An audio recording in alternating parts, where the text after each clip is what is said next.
ना लेफ्ट ना राइट ना किसी कट्टरवाद का वादी हूँ। मुझे इश्क है अपनी मिट्टी से, मैं अपनी मिट्टी का आदी। मेरे लिए किस काम का ये मक्का मदीना अयोध्या प्रयाग काशी है। मैं अपने गाँव को जन्नत मानता हूँ, यही मेरी बदमाशी है। क्या स्ट्रगल है इस काम में? कैसे समाज जो है वो आपको ट्रीट करता है? लोगों के व्यवहार बहुत चुभते हैं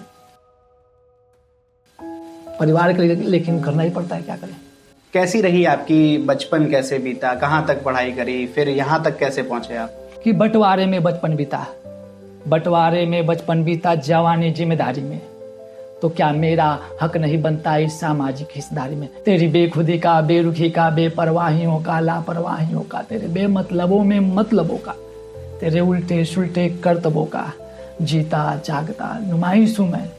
तू भूल गया पर मैं नहीं भूला, कि तू भूल गया पर मैं नहीं भूला तेरी पैदाइश में। एक कुंठा रह गई हमारे साथ कि जो हमारे साथ हुआ जी, हमारे हाथों से किताबें छीन ली गई, मुझे जिम्मेदारियां पकड़ा दी गई, और ऐसे न जाने कितनी और कहानियां होंगी समाज में। बाल श्रम निषेध है, ये मात्र कानूनों में नीति निर्माताओं के कलमों द्वारा उसको मात्र लिख दिया जाता है, पन्ने खराब कर दिए जाते हैं। हकीकत में ऐसा होता नहीं है। आप जाइए जमीन पर उतरिए, न जाने कितने करोड़ों बच्चे मिल जाएंगे, ना पढ़ने का प्रेरणा दिया जाता है, उनके हाथों में झंडा पकड़ा दिया जाएगा। सर, सरकारी योजनाएं जो आती हैं कितनी हैं जो आप तक पहुंच पा रही हैं एक आम आदमी के तौर पर, और कितनी हैं जिनसे आप वंचित रह जा रहे हैं?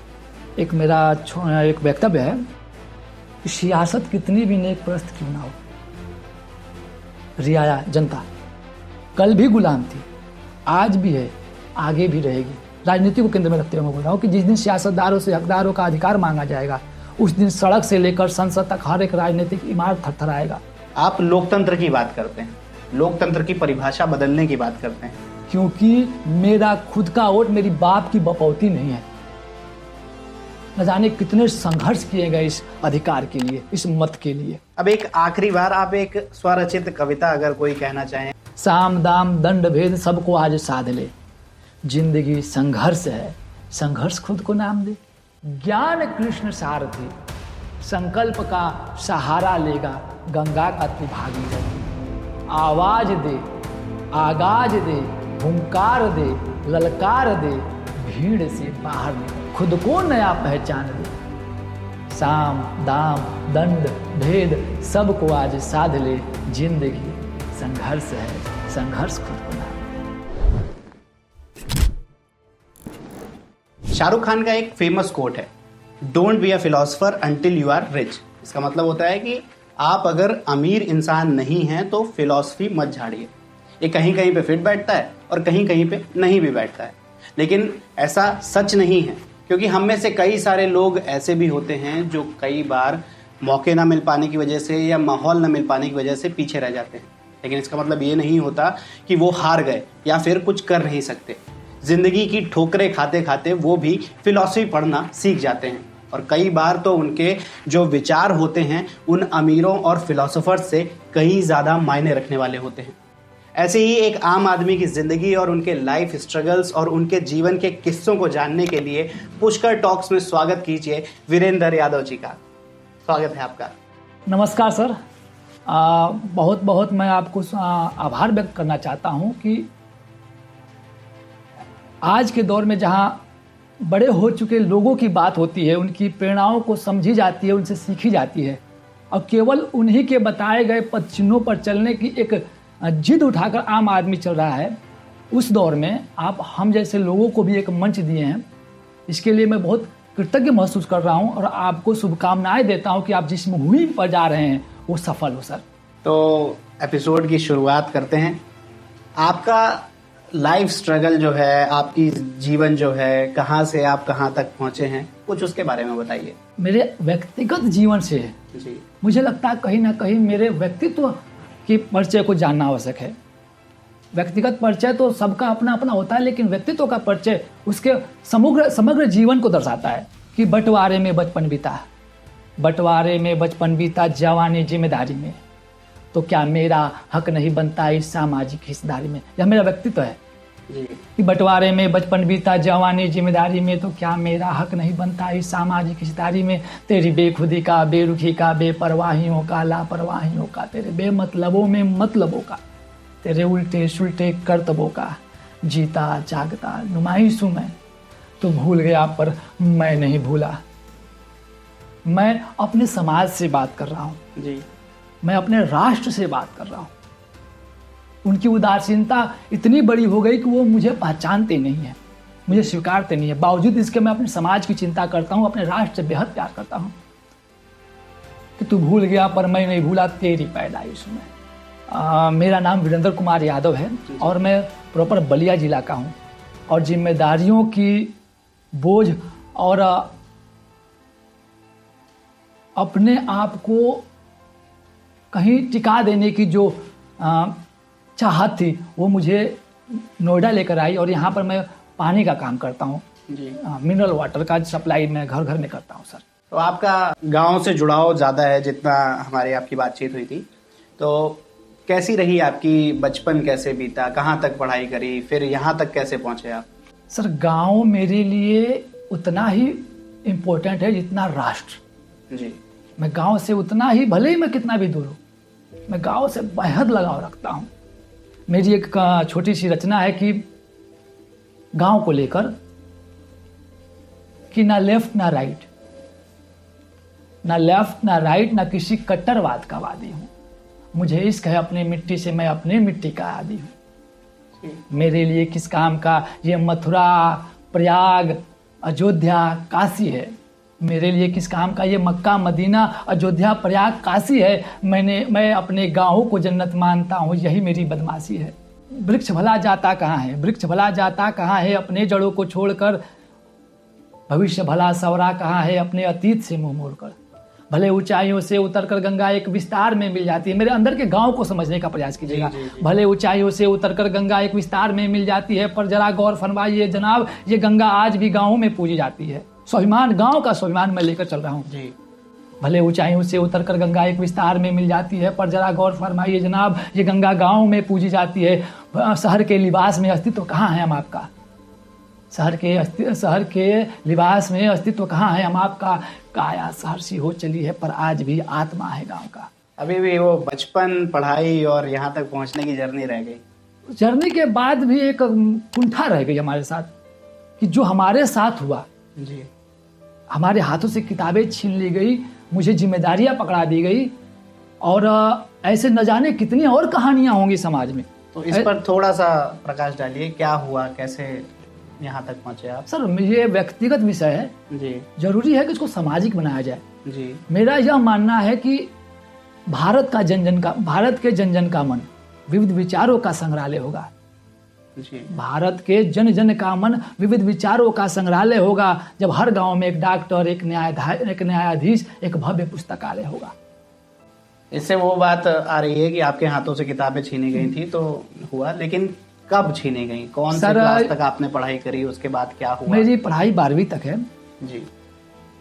और उसके बाद पारिवारिक स्थितियाँ ऐसी थी जी कि हम आगे पढ़ नहीं पाए। और इस बात का मुझे गुस्सा रहता है जी। जहाँ एक तरफ आप लोक कल्याणकारी कार्यक्रम चलाते हैं, राइट टू एजुकेशन की बात करते हैं, लेकिन हकीकत में क्या है? आप सरकारी विद्यालयों के पढ़ाने का तरीका को देखिए। वहाँ का सरकारी अध्यापक अपने खुद के बच्चों को सरकारी स्कूलों में नहीं पढ़ाता है। बस जुमले होते हैं सर, ये सब तमाम प्रकार के जुमले गढ़ दिए जाते हैं, आम आदमी के माथों पे गढ़ दिए जाते हैं। उनका खर्चा आम आदमी टैक्स के द्वारा उठाता है और बड़े लोग उस पर मौज काटते हैं। तो मतलब आपको पढ़ने का मौका ही नहीं मिल पाया? 12th बिल्कुल नहीं मिला। 12th भी हमने जैसे तैसे किया है सर। 12th आपने किया और फिर आप काम में लग गए? काम में लगे सर। तो 12th के बाद आप सीधे नोएडा आ गए थे या फिर वहाँ पे भी आपने गाँव में भी कुछ काम किया? गाँव में सर निरंतर मैं 8 करीब 10 साल का था मैं। जी। बाल श्रम निषेध है जी। ये मात्र कानूनों में नीति निर्माताओं के कलमों द्वारा उसको मात्र लिख दिया जाता है, पन्ने खराब कर दिए जाते हैं। हकीकत में ऐसा होता नहीं है। जी।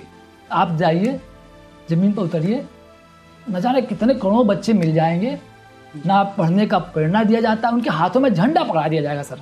इस पार्टी का, उस पार्टी का, इस मत का, इस धर्म का, उस धर्म का पढ़ा दिया जाता, लेकिन किताबों की बातें कोई नहीं करता। जी। अभी आज मैं अपने स्तर पर जाकर एक पुस्तकालय खोलने का प्रयास कर रहा हूँ गाँव में। जी। कोई साथ नहीं आता। अभी जैसे आपने बताया आप पानी का काम करते हैं, तो पानी का काम करते हैं तो जाहिर सी बात है आप सैकड़ों घरों में जाते होंगे पानी देने, और क्या स्ट्रगल है इस काम में, कैसे समाज जो है वो आपको ट्रीट करता है? पानी वालों के जीवन में सर इतना संघर्ष है कि वो एक दिन की भी छुट्टी नहीं ले सकते हैं। यहाँ तक कि अपने परिवार के साथ भी समय बिता नहीं पा रहे हैं। 365 का काम होता है। सुबह पानी खत्म हुआ, साहब ने कॉल कर दिया, निकल लो। ये नहीं देखना है कि आप क्या कर रहे हो। और सबसे बड़ी चुनौती यह है सर कि मैं जहाँ पे अपना काम करता हूँ, लोगों के व्यवहार बहुत चुभते हैं। अच्छा। गाड़ी लेकर गया मैं, चारों तरफ गाड़ियाँ खड़ी हैं, 2 मिनट के लिए भी गाड़ी कहीं खड़ी नहीं कर सकते आप। कर दिया तो घर के सामने वाला निकल कर बोलता है भैया हटाओ, पें पें पें पें। तो बड़ा ही मतलब व्यवहारिक रूप से बहुत सहना पड़ता है परिवार के लिए, लेकिन करना ही पड़ता है, क्या करें। लेकिन ठीक है, अपना काम इसने बहुत दिया है सर मुझे। इस काम ने मुझे बहुत दिया है, मैं इस काम को बहुत सम्मान करता हूँ। कभी कभी खिन्न उत्पन्न होती है, कभी कभी मन में गुस्सा उत्पन्न होता है, लेकिन मानिए आप, मुझे अपने गांव से लगाव इतना है, बावजूद इसके मैं गांव नहीं जा पाता। तो इस सब के बीच कभी कुछ आपके साथ कोई वाकया हुआ हो जिसके बाद आपको लगा हो कि यार छोड़ो ये सब काम, इसमें तो कुछ इज्जत वगैरह नहीं है, कुछ ऐसा हुआ क्या आपके साथ? सर लगभग हर हफ्ते होता है, महीने में 3-4 बार ऐसी घटनाएं घटती हैं। क्या आपको फेस करना? वही सर, अब मान लीजिए कि हम जा रहे हैं पानी देने, किसी घर के सामने खड़ी कर दी, कहीं चारों तरफ गाड़ियां लगी हैं जी, और मकान मालिक कर यहाँ से हटाओ आप, यहाँ से हटाओ आप। अब उस समय क्या करेंगे आप? अभी बोतल उठा के आप समझिए कि यहाँ से लेकर कम से कम 100 मीटर पैदल जाना पड़ेगा आपको, उसकी एक नादानी की वजह से। 20 लीटर की एक बोतल होती है। जी सर, 2 मंजिल 3 मंजिल चढ़ाना होता है। हमारा सबसे काम मुश्किल यही होता है। जैसे हम लोग ने एक चीज़ काफ़ी सोशल मीडिया पर देखी है कि फूड डिलीवरी ऐप वाले जितने भी जो हमारे डिलीवरी पार्टनर्स होते हैं उनके साथ बहुत दुर्व्यवहार किया जाता है। उनको बुला लिया, कभी पैसे नहीं दे रहे हैं, कभी खड़ा रखा है आधा घंटा। तो क्या आपको भी ये सब फेस करना पड़ता है? सर होता है। एक तो हम बोतल लेके गए, कस्टमर है नहीं घर पे, अब या तो बोतल छोड़ो, तो बोतल तो हमारा हथियार है जी, बोतल बिना हम कुछ नहीं कर पाते। या तो छोड़ने का मतलब है कि अगली डिलीवरी तक उनके पास पड़ी रहेगी जी। अब उनके पास पड़ी रही, या तो आप फिर उठा के वापस लाओ 3 मंजिल से नीचे। तो अब हम करते हैं, उसमें तालमेल बिठाते हैं। तो मतलब आपको बस फोन कर दिया, वो घर पे हैं नहीं है, कोई कस्टमर जिम्मेदारी नहीं लेता। कहीं बहुत ज़्यादा मतलब 99% कस्टमर मुझे लगता है कि थोड़े से उनकी भी गलती नहीं है, वो भी वर्क लोड से बहुत मतलब कि उनके पास भी काम है जी। तो ठीक है, चलता है, हम भी चला रहे हैं। अच्छा है। तो ये मतलब आपको स्ट्रगल फेस करना पड़ता हाँ, है। इसमें मुझे लगता है मेहनत बहुत है। मेहनत बहुत है और आपकी चुनौतियां बहुत हैं। तो आप कोई लड़का क्यों नहीं रख लेते अपने साथ? कोई लड़का करेगा ही नहीं सर, इतना हैवी काम है ये। तो आपने कभी कोशिश करी लड़के बहुत? रखने? अभी भी मुझे कोई लड़का मिल जाए मैं रख लूंगा, लेकिन कोई करना नहीं चाहता ना। मेहनत का काम तो कोई नहीं करना चाहता सर। और ये काम वही करेगा जो बहुत ही मतलब कि अब तो हमारा अपना काम हो गया, आदत हो गई, वरना शुरू में वही काम करेगा जो कि मतलब कि जिसके पास कोई और साधन नहीं है। 20 लीटर की बोतल 2 मंजिल 3 मंजिल कंटिन्यू सुबह से लेकर रात को 10 बजे तक चढ़ाना है। तो दिन में लगभग कितनी बोतलें आप ऐसे मतलब सप्लाई कर देते होंगे? ठंडी में सर वही कम होता है 70-75, गर्मी में बढ़ जाता है 100-125 हो जाता है। तो 100-125 बोतलें आप अकेले डिलीवर करते हैं? जी सर। और कहीं 2 मंजिल, कहीं ग्राउंड 4 मंजिल, 4 मंजिल ही जाता है। तो हालत तो बहुत टाइट हो जाती है। आदत हो गई अब। तो इससे आपका घर का गुजारा चल जाता है? बढ़िया है सर, मैं इस काम से बहुत खुश हूँ। भले ही मतलब कि शाम को जब सोता हूँ थकान बहुत होती है, दिन भर के लोगों का व्यवहार जो होता है चुभता है, लेकिन ठीक है, इस काम ने मुझे बहुत दिया है। मैं अपने काम से बहुत प्यार कर रहा हूँ। अब मुझे मजा आता है। कभी कभी सोचता हूँ कि यार मैं क्या था और अब क्या हूँ, दोनों में अंतर है जी। धक्के बहुत खाए, इस काम ने मुझे स्थिरता दी है, पैसे भी दिए हैं। तो ये काम अच्छा है, ठीक है, बस ये कि मेहनत ज़्यादा है। यदि आपके लिए कोई मेहनत कर रहा है तो आप इसको रिस्पेक्ट करें, और कोई मेहनत करना चाहता है तो ठीक है, ये भी काम बहुत बस बढ़िया है। लोग अगर अपना व्यवहार सुधार लें तो और थोड़ा सा अच्छे से काम। तो जैसे कि अभी हम लोगों ने बात करी थी कि एक आम आदमी के विचार जो होते हैं वो कितने स्ट्रांग हो सकते हैं, तो उसी पॉइंट पर आते हैं, जैसे कि अभी आपने वीरेंद्र जी की बातें सुनी होंगी, ये फेसबुक पे काफ़ी ज़्यादा एक्टिव रहते हैं। फेसबुक इनका जब हमने स्क्रॉल किया तो काफ़ी सारे मुद्दों पर इनके कोट्स थे, इनकी कविताएं थी, तो थोड़ा सा उस पर भी बात कर लेते हैं।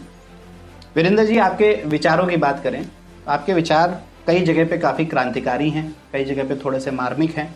तो पहले हम क्रांतिकारी विचारों की तरफ आते हैं। आप लोकतंत्र की बात करते हैं, लोकतंत्र की परिभाषा बदलने की बात करते हैं। विकास के क्रम में आगे बढ़ने की जो क्रिया है जी। उस क्रिया में हमने जो व्यवहारिक शब्द हैं, जो सामाजिक शब्द हैं, उसको बहुत मतलब कि कहा जाए तो बहुत जटिल बनाते चले गए हम लोग। उसको साधारण करना चाहिए था, सामान्य करना चाहिए था, जनप्रिय रूप से उसको परिभाषित करना चाहिए था। लोकतंत्र की परिभाषा मेरे हिसाब से यह है कि अपने मत को व्यक्त करना ही लोकतंत्र है। अच्छा। एक परिभाषा दशकों पहले हमारे पास आज भी वो सर्वप्रिय है, जनता के लिए, जनता का द्वारा। जी। लेकिन जब इस परिभाषा को हम समझने का प्रयास करते हैं तो यह परिभाषा उस समय की परिभाषा है जब गुलामी अपने चरम पर था, दास प्रथा और दासी प्रथा अपने वजूद में थी। जी। आज वह स्थिति नहीं है। आज लगभग हर कोई अपने अधिकार की बात कम से कम कर सकता है, बोल सकता है, भले न सुना जाए, भले उसको न समझा जाए। हम यहाँ बैठे हैं, मैं अपनी बात कह रहा हूँ तो उसी अधिकार के तहत अपनी बात कर पा रहा हूँ। जी। लेकिन मेरे मत को, यदि मैं खुद अपने मत को व्यक्त नहीं कर पा रहा हूं उस तरीके से जिस तरीके से मुझे करना चाहिए, तो हम लोकतांत्रिक नहीं हैं। जी। लोकतंत्र के साथ सबसे बड़ी परेशानी यह हो गई ना कि लोग मैनिपुलेटेड हो गए। लोग दूसरों के प्रभाव में, या तो कोई अपना प्रभाव से किसी को दबा देना चाहता है, या हर कोई किसी और के प्रभाव के छत्र छाया में घुस जाना चाहता है, एक अपने निहित स्वयं स्वार्थ के लिए। अब लोकतंत्र में मत को व्यक्त करना यदि आप नहीं कर पा रहे हैं तो कहीं ना कहीं अब आप फेल हो रहे हैं। जी। एक बहुत बढ़िया कोट है सर, इसको मैं और विस्तार दूंगा। जी। कि किसी ने कहा कि कोई मनुष्य अपने सम्मान के कीमत पर कृतज्ञ नहीं हो सकता, कोई सती अपने सतीत्व के कीमत पर कृतज्ञ नहीं हो सकती, कोई राष्ट्र अपने स्वतंत्रता के कीमत पर कृतज्ञ नहीं हो सकता। लेकिन मैं इसको उल्टा करना चाहता हूँ, इसको एक अलग तरीके से कहना चाहता हूँ कि एक मनुष्य अपने सम्मान के कीमत पर भी कृतज्ञ हो सकता है। एक कोई विशेष स्थिति में एक सती अपने सतीत्व के कीमत पर भी कृतज्ञ हो सकती है, कोई ऐसी स्थिति आ जाए तो। कोई राष्ट्र अपने संप्रभुता के कीमत पर भी कृतज्ञ हो सकता है, कोई समुद्र अपने बहाव के कीमत पर कृतज्ञ हो सकता है, ब्रह्मांड अपने अस्तित्व के कीमत पर कृतज्ञ हो सकता है किसी का। लेकिन लोकतंत्र में एक लोकतांत्रिक व्यक्ति अपने वोट के कीमत पर कृतज्ञ नहीं हो सकता, क्योंकि मेरा खुद का वोट मेरी बाप की बपौती नहीं है। जी। न जाने कितने संघर्ष किए गए इस अधिकार के लिए, इस मत के लिए, और इस मत का प्रयोग हम एक छोटे मोटे स्वार्थ के लिए, व्यक्तिगत स्वार्थ के लिए कर रहे हैं ना। जी। तो कहीं ना कहीं हम लोकतंत्र की हत्या कर रहे हैं। तो आज देखा जाए तो कोई धर्म के नाम पर कृतज्ञ हो रहा है, कोई जाति के नाम पर कृतज्ञ होकर वोट दे रहा है, कोई तथाकथित लोक कल्याणकारी परियोजनाओं के नाम पर कृतज्ञ होकर वोट दे रहा है। आम आदमी पार्टी, दिल्ली की सरकार, दिल्ली के चुनाव को ही देख लीजिए, कोई 2500 की घोषणा कर रहा है, भैया हम तो कृतज्ञ हो गए, तुम्हारे 2500 रुपया दो, 2100 रुपया हमको दो, हम तुमको वोट देंगे। सारी पार्टियां भी यही कर रही है। लोकतंत्र बचा कहाँ? लोकतंत्र का वास्तविक उद्देश्य क्या है? वास्तविक उद्देश्य उसका है कि हम व्यवहारिक समता, न्यायिक समता, मैंने एक जगह ये भी बात की है। जी बिल्कुल। तो लोकतंत्र का उद्देश्य ये है कि सबको एक समान कर दिया जाए। जी। और एक बात आपको और बताना चाहता हूं कि हमारे राजनीतिक कारों ने एक हमसे अतीत में एक भूल यह भी हुई कि लोकतंत्र को हमने एक लाइन का स्वरूप दे दिया कहा जाता है कि लोकतंत्र के लाइन में खड़ा आखिरी व्यक्ति तक विकास पहुंचे।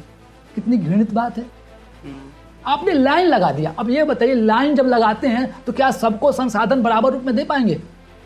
आगे का कोई मान लीजिए कि बहुत बड़ा व्यक्ति हो, उसके प्रभाव में आकर दे दे, या उसके पीछे बहुत गरीब आदमी हो तो उसके स्थिति देखकर आप थोड़ा संवेदना हो जाए, आप ज़्यादा उसको दे दें। तो क्या आपने लोकतंत्र के साथ न्याय किया? लोकतंत्र को लाइन नहीं, दाएं से बाएं के कतार में खड़े कर दीजिए। आप समानता, सामाजिक रूप से समानता लाइए, राजनीतिक रूप से समानता लाइए, शैक्षिक रूप से समानता लाइए। हाँ, आर्थिक समानता आप नहीं ला सकते। आर्थिक समानता जब लाने का प्रयास करेंगे तो कहीं ना कहीं सारी व्यवस्थाएं खत्म हो जाएगी। कोई अमीर रहेगा, कोई गरीब रहेगा। यह प्रकृति की देन है। कोई बड़ा, कोई छोटा, कोई ऊंचा, कोई नीचा, कोई आगे, कोई पीछे, चलता रहेगा ये क्रम। यही है खूबसूरती है इस पृथ्वी की, इस मनुष्य जाति की। लेकिन व्यवहारिक स्तर पर, सामाजिक स्तर पर, शैक्षिक शिक्षा के स्तर पर, चिकित्सा के स्तर पर, सुरक्षा के स्तर पर समानता लाएं, लोकतंत्र अपने आप मजबूत हो जाएगा, अपने आप संपूर्ण स्वरूप में आ जाएगा।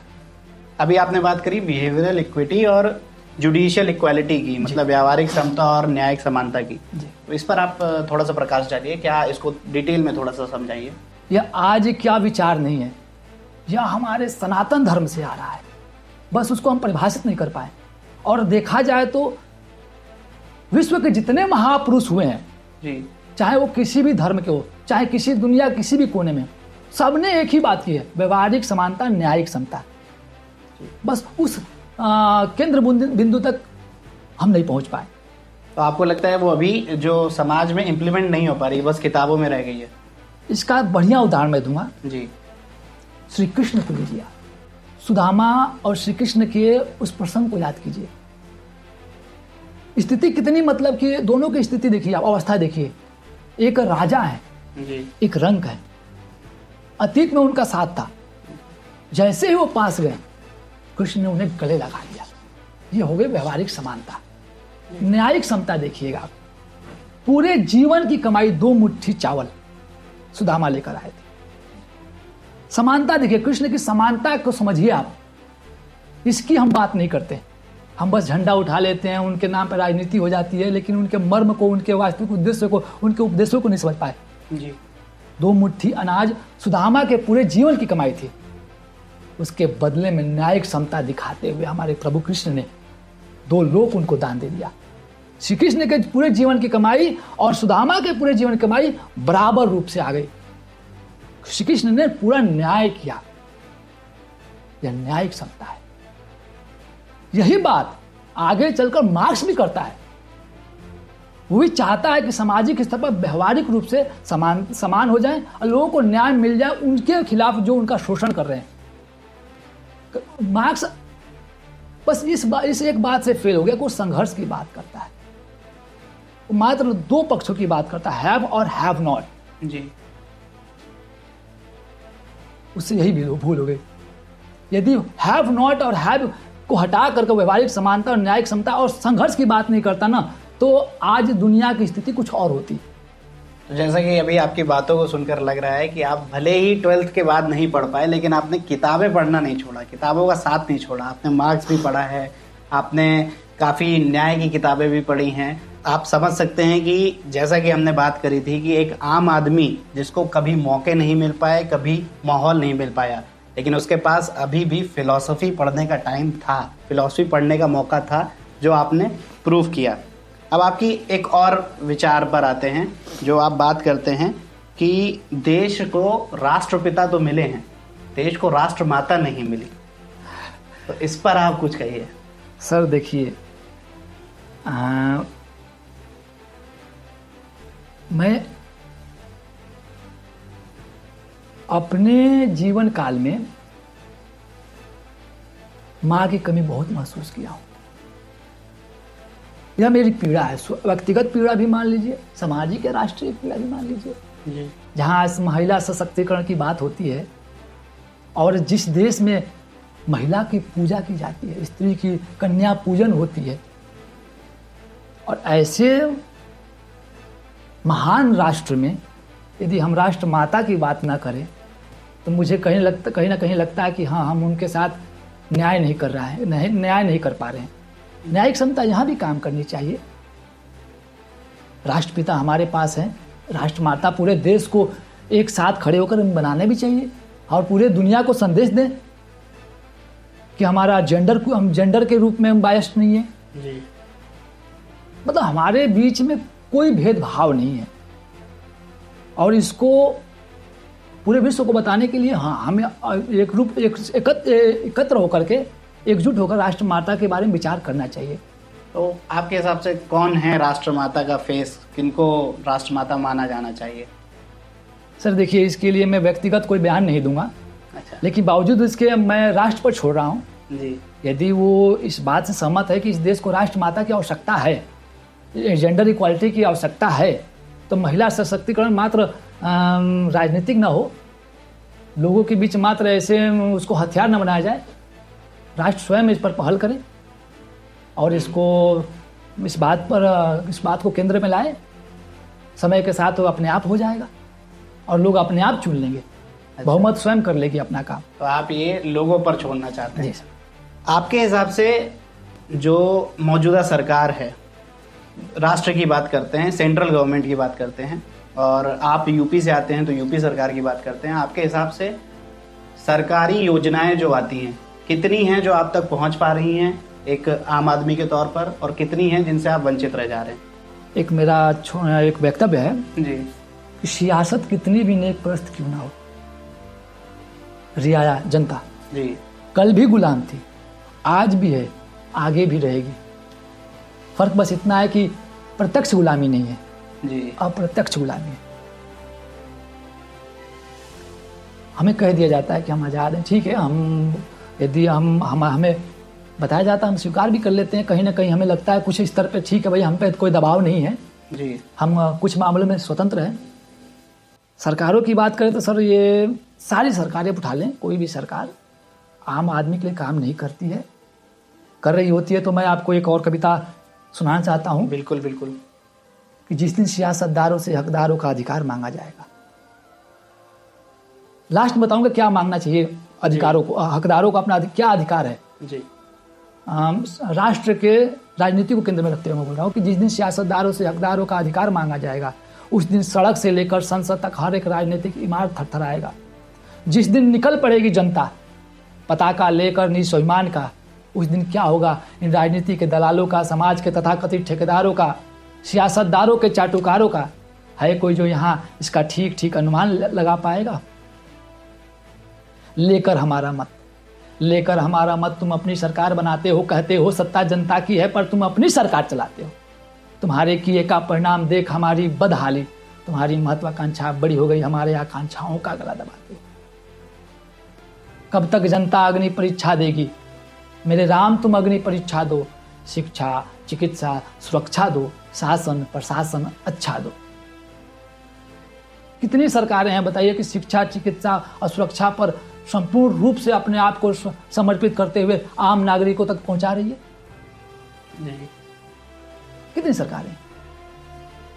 बस मात्र वो दिखावा है, मुखौटा है। असली काम उनका यह है कि बाजारवाद के जितने भी लाभ पहुंचा सके पहुंचाए।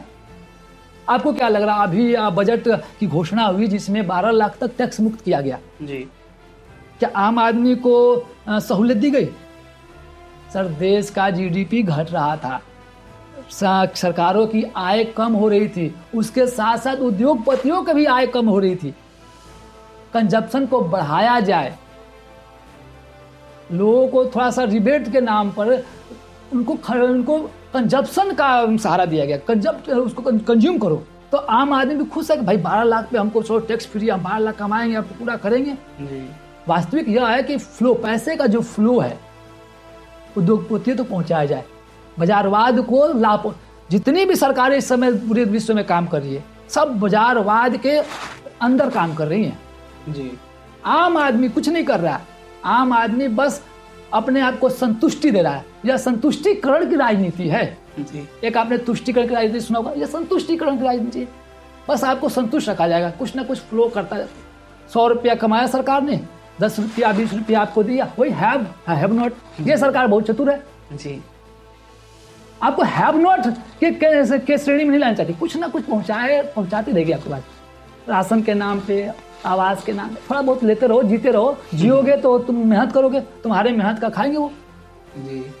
राजनीति एक बहुत ही बेहतर शब्द है आज के समय में।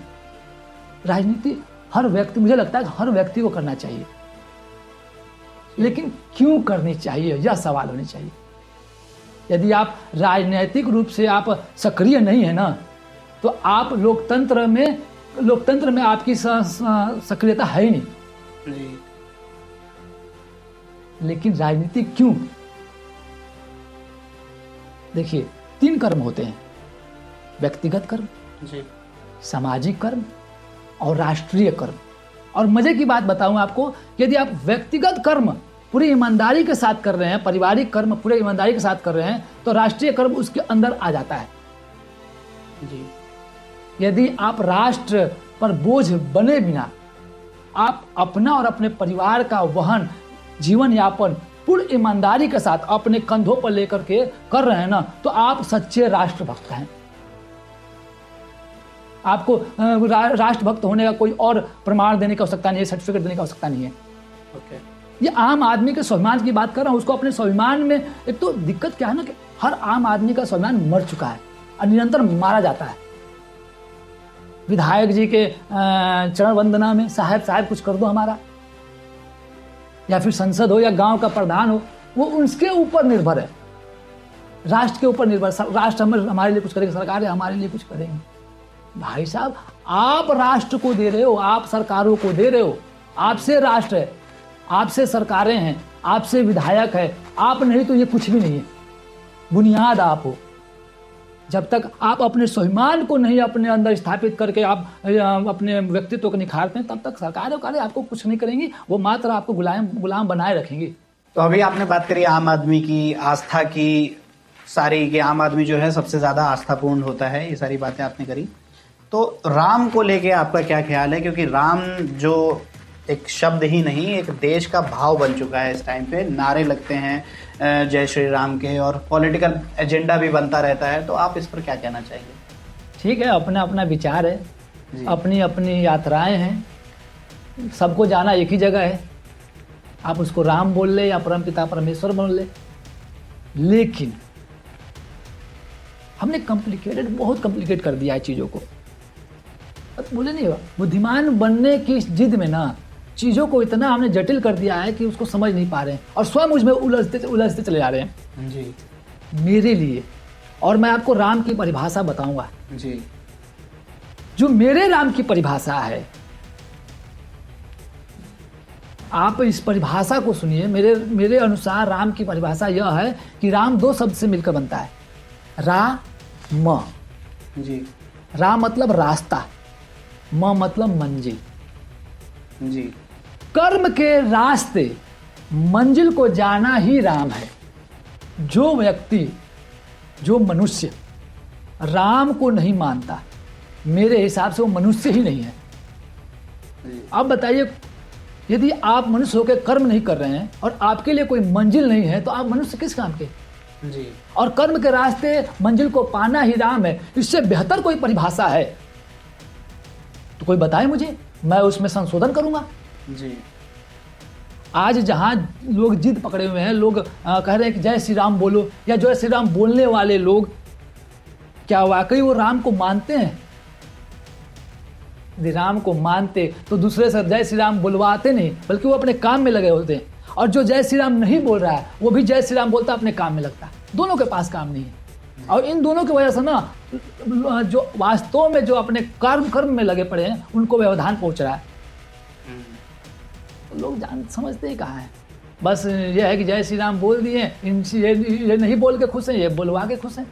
तो ये सब आपने कहीं पढ़ा है या फिर आपने खुद से एनालाइज किया है कि ये होना चाहिए? सर, अपने अंदर चलती जितने विचारों की जाल है ना, उसको सुलझाते अपने मंजिल तो पहुंच ही जा रहे हैं। मैं बहुत कम जाता हूँ, जा ही नहीं पाता हूँ मंदिर में, मैं नहीं जा पाता हूँ, टाइम ही नहीं है बिल्कुल भी।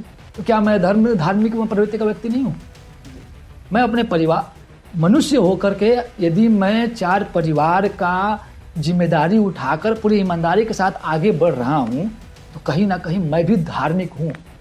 मुझे इसके लिए कोई प्रमाण देने की आवश्यकता नहीं है, ना ही टीका टिप्पणी करने की या बुरा बेफालतू का ढोंग ना, नहीं। मुझे मुझे मुझे नहीं लगता कि मुझे करना चाहिए। मैं अब ठीक हूँ, मुझे मोक्ष मिल ही जाएगा जी। अंतोगत्वा वहीं जाना है राम के पास। भले उससे पहले राम को पूरा जान लूँ, समझ लूँ, अपने अंदर स्थान दे लूँ, फिर उसके अनुरूप मैं अपना व्यवहार करूँ। ठीक है, चलता है। जैसे कि आपने इतनी सारी बातें बताई, आपने कविताओं के माध्यम से भी अपने विचारों को व्यक्त किया। अब एक आखिरी बार आप एक स्वरचित कविता अगर कोई कहना चाहें जिसके माध्यम से आप कोई मैसेज दे सकें। सर, प्रेरणा जी। शब्द नहीं है, ये आपकी साथी है। और जब आज के समय में लगभग हर व्यक्ति कभी ना कभी हताश हुआ है, और मुझे लगता है कि आप स्वयं ही वो व्यक्ति हैं जो अपने आप के लिए पथ मार्गदर्शक बन सकते हैं। आपको दूसरा कोई सिखाने नहीं आएगा।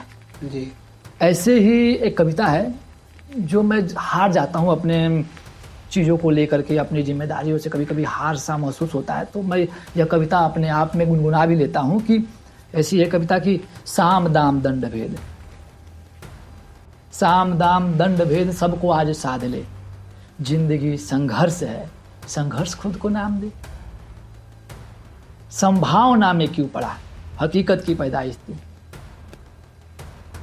आप सोचते हो कि भाई मैं कौन हूँ, क्या हूँ, कहाँ से आया हूँ। संभावनाओं में नहीं पढ़ना है। आप उस परम पिता परमेश्वर के संतान हैं कि संभावना में क्यों पड़ा, हकीकत की पैदाइश तू, हकीकत तू उपाजता, हकीकत है ये जान ले। यदि आप राम को मान रहे हो, अपने परम पिता परमेश्वर को मान, आप स्वयं उपजा रहे हो, अपने हिसाब से अपने भगवान का निर्माण कर रहे हो। जी। हकीकत तू उपायता, हकीकत है ये जान ले, साम दाम दंड भेद सबको आज साध ले, जिंदगी संघर्ष है, संघर्ष खुद को नाम दे। विचलित हुआ है हर घड़ी, विचलित हुआ है हर घड़ी, धैर्य धरा से सीख ले, विस्तार तेरी नियत है, विस्तार तेरी नियति है, आकाश मुट्ठियों में भींच ले। उद्वेलित रखेगा खुद को खुद में, समंदर तुझे सिखाएगा। समंदर में जितना गुस्सा है, जितना क्रोध है, जितना उद्वेलितपन है उसके अंदर, बावजूद उसकी एक सीमा है, उसका एक दायरा है, उससे बाहर नहीं निकलता। लेकिन जिस दिन फटता है तो उद्वेलित रखेगा खुद को खुद में, समंदर तुझे सिखाएगा, जिस दिन फटेगा तू सैलाब उस दिन लाएगा। परिवर्तन का तू धुरा है, बात ये तू गांठ ले, परिवर्तन को भी परिवर्तित करेगा, खुद में विश्वास बेहिसाब दे। साम दाम दंड भेद सबको आज साध ले, जिंदगी संघर्ष है, संघर्ष खुद को नाम दे। कर्म तेरे अर्जुन है। देखिए, रामायण काल में जो रामायण की जो पूरी सार है, उसमें प्रेम और प्रतीक्षा दो शब्द जुड़े हैं। जी।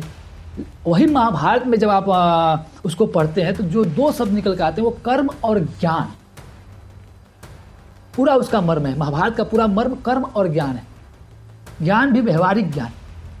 तो कर्म तेरे अर्जुन है, ज्ञान कृष्ण सारथी, संकल्प का सहारा लेगा, गंगा का तू भागीरथी।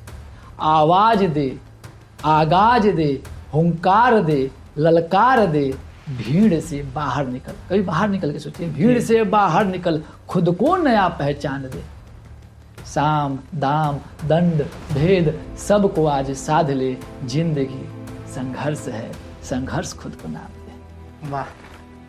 तो जैसा कि हमने पॉडकास्ट के शुरुआत में ही कहा था कि शाहरुख खान की जो फेमस कोट है कि don't be a philosopher until you are rich, ये जो हमारे सामने एक व्यक्ति बैठे हैं, एक आम आदमी बैठे हैं, इन्होंने उस पूरे कोट को उल्टा साबित कर दिया है। आपने इनकी बातें सुनी, इनके विचार सुने, तो जैसा कि हमने शुरू में कहा था कि एक आम आदमी के विचार भी आपको झकझोर सकते हैं, तो इनके विचारों को सुनकर समझकर आपको क्या लगता है कमेंट सेक्शन में ज़रूर बताइएगा।